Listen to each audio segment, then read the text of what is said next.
Túto reláciu vám prinášajú Prestigio, Zásah 7, Gianna, G3+, Nuju, Inmedia, Hetrix.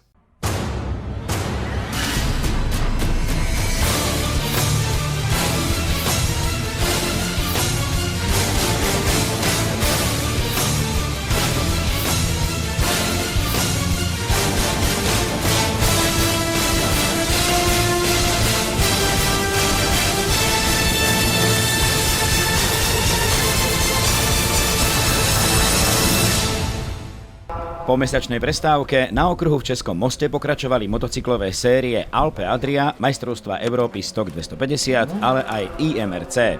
Tento rok sa v rámci spomínaných seriálov rozbehol aj celkom nový seriál majstrovstiev Európy triedy Stock 250, určený predovšetkým pre začínajúcich pretekárov. Tu bojoval aj mladučký Slovák Roman Kučera mladší, ktorému v prvých pretekoch patrilo v cieli 4. miesto a v druhých to dotiahol až na najnižší stupienok pre víťazov, čiže 3. priečku. Veľmi spokojný s týmto víkendom, máme vlastne nový motor, takže spokojnosť. Uvidíme, jak to pôjde do ďalších závodov.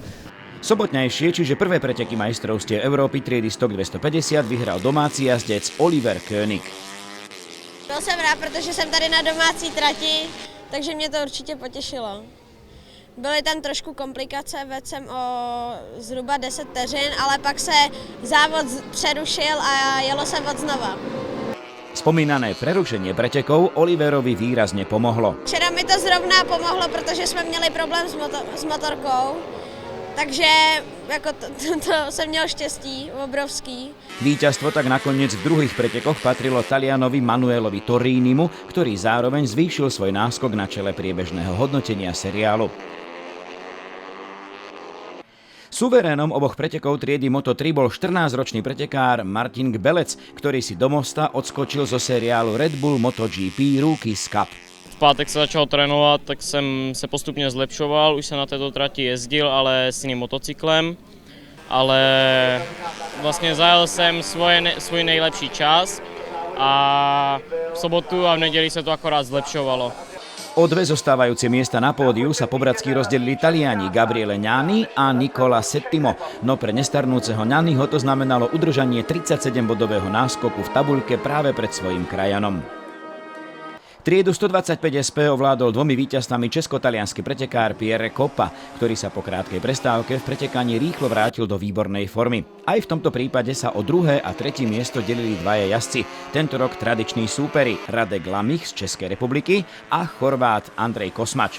Pri Lamichovej nepravidelnej účasti v Alpe Adria je Kosmač hlavným favoritom seriálu. Lamicha však môžu tešiť suverénne víťazstva v rámci hodnotenia IMRC. Najúspešnejším pretekárom triedy Superstock 6 bol v Moste domáci Karel Pešek, ktorý v sobotu zvíťazil a v nedeľu skončil druhý za Maďarom Dávidom Juhásom. Na čele priebežného poradia je jeho krajan Alain Durfy, no už len s 8-bodovým náskokom práve na Juhása. Juhás s Durfym si navyše podelili víťazstva v rámci hodnotenia IMRC. Igazság szerint nagyon sok problémák volt a hétvégén. Mali sme veľa problémov koncom týždňa. Najskôr som spadol, potom prišli problémy s motorom, navyše som sa zranil. Našťastie sa mechanikom podarilo opraviť motor a aj mňa dali dokopy. Počas sobotných pretekov som bol tretí. V nedeľu som získal pole position a podarilo sa mi vyhrať tieto preteky. V strede pretekov sa mi však veľmi znížil výkon motora a bál som sa, že nedôjdem do cieľa pre zlyhanie motora. V triede Supersport zažil maďarský pretekár Jánoš Chrobák poprvý raz tento rok v pretekoch porážku. V sobotu ešte zvíťazil, no v nedeľu podľahol stále sa lepšiacemu Poliakovi Sebastianovi Zielinskému. Hát ez verseny, tehát benne van a pakliba. Sú to preteky a výsledok nie je vždy predvídateľný. Aj ostatní pretekári sú veľmi dobrí, takže nemusím vyhrávať stále iba ja. Tak mu to teraz vyšlo a ja mu gratulujem. Šiel veľmi dobre. Aj napriek tomu sa Chrobák dostal späť na prvé miesto tabuľky pre českého pretekára Igora Kalába. Jest to mój tor, bardzo lubię most, no chociaż to był bardzo ciężki weekend. Je to môj okruh a ja naozaj veľmi ľúbim most. Musím však povedať, že to bol veľmi, ale veľmi ťažký víkend. Bolo tu strašne veľa výborných pretekárov. Jánoš Chrobák, Igor Kaláb, Milan Chalupa. Bol to naozaj ťažký víkend. Uvažujem. V kvalifikácii sa mi podarilo urobiť pole position, urobil som môj najlepší čas, ale aj rekord kola v supersportoch. Som veľmi spokojný z toho, že sa mi podarilo vyhrať. Hneď ako sa na podujatie v Moste prihlásil český jazdec Michal Fila, obhajca alpsko-jadranského titulu v triede Superstock 1000, bolo zrejmé, že pôjde o favorita číslo 1. Michal, ktorý tento rok jazdí prednostne nemecký šampionát, svoju úlohu 2 suverénnymi víťazstvami do bodky naplnil. Tak letos jezdím vlastně mistrovství Německa IDM ve třídě Superstock 1000.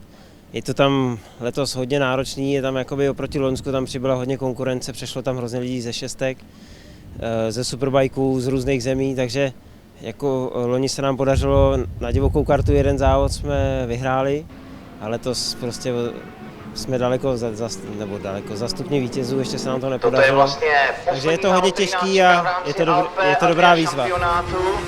Ako sme už hovorili, tu v Moste Michal vyhral oba preteky. Určitě jsem chtěl zajet trošku rychlejší čas v kvalifikaci, chtěl jsem se dostat na 35, ale na druhou stranu jsem věděl, že mám docela náskok, takže jsem na to tolik netlačil, abych třeba nespadl. A závody, no, podařilo se mi odjet vždycky a potom už je to takový složitý, no, nechcete zastlačit moc na pilu, abyste zbytečně neudělal nějakou chybu a nedaroval vlastně to vítězství soupeřům. Takže myslím si, že můžeme být spokojení, 2 vítězství. Filovi krajania, Michalovia, Prášek a Šembera sú najväčšími súpermi v boji o alpsko-jadranské prvenstvo. V Moste bol úspešnejší Šembera, keď sa v priebežnej tabuľke dostal s náskokom jediného bodu na prvé miesto.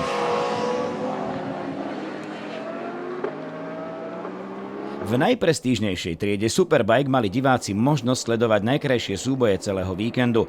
V sobotu to bol súboj o čelnú pozíciu medzi Poliakom Pavelom Škopekom a Rakúšanom Rolandom Rešom. Úspešnejší nakoniec bol Pavel Škopek. Byl perfektní závod pro mě, vyhrál jsem s Rolandem, který byl do té doby napravde rychlý, takže jsem šťastlivý dneska, nešlo to tak, jak včera. Jel jsem za Rolandem, ale moja motorka má sériový chladič, takže voda šla přes 110 stupňů a nešlo to, fakt, že jsem ztratil 20 koní. Tlačil jsem za ním na brzdy, ale fakt zavíral ten předek, nechtěl jsem ztratit bodů. Radši jsem se skoncentroval na tím, aby dojel závod na 3. místě, protože předjel mě do té doby, když mě nepředjel ještě Lukas Pešek, tak měl 105 stupňů, jak jel jedině Roland. Později, jak mi předjel Pešek, bylo 110, tak to už nešlo. Fakt, ale jsem šťastlivý, jsem na bedně, takže super, mám body dopredu a čekám, držím na następný závod. Sobotnejšie preteky boli navyše 3-krát prerušené, čo samozrejme do istej miery ovplyvnilo aj dianie na trati. Ako sa tento vývoj pozdával druhému jazdcovi v cieli, čiže Rolandovi Rešovi?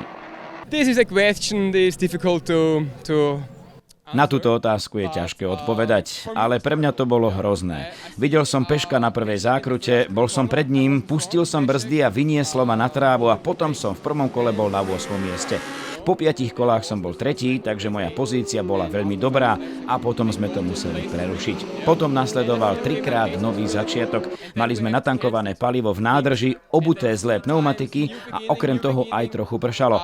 Jazdilo sa veľmi ťažko, nakoniec som dojazdil 2. Šampionát je pre mňa dobre rozbehnutý, podstatné je, že Jerman bol za mnou. Som naozaj šťastný. Nedeľné preteky, ktoré už prebehli bez problémov, sa stali korisťou Rolanda Reša, ktorý tak opäť zvýšil svoj náskok na čele priebežného hodnotenia na 63 bodov a už na budúcom podujatí má veľkú šancu v predstihu potvrdiť svoj zisk titulu šampióna. I'm the winner, I'm really happy. Som víťaz, som veľmi šťastný. Dnešný súboj s Peškom bol veľmi zábavný. Obaja sme mali dobré tempo, len vietor bol dnes veľmi silný. Jazdilo sa ťažko, ale tempo bolo od začiatku až do konca veľmi dobré. Som líder šampionátu a teším sa na Hungaroring. And now I'm the championship leader and I'm looking forward to Hungaroring. Nasledujúce podujatie seriálov Alpe Adria, majstrovstie Európy Stock 250 a IMRC bude 8. a 9. augusta na maďarskom Hungaroringu.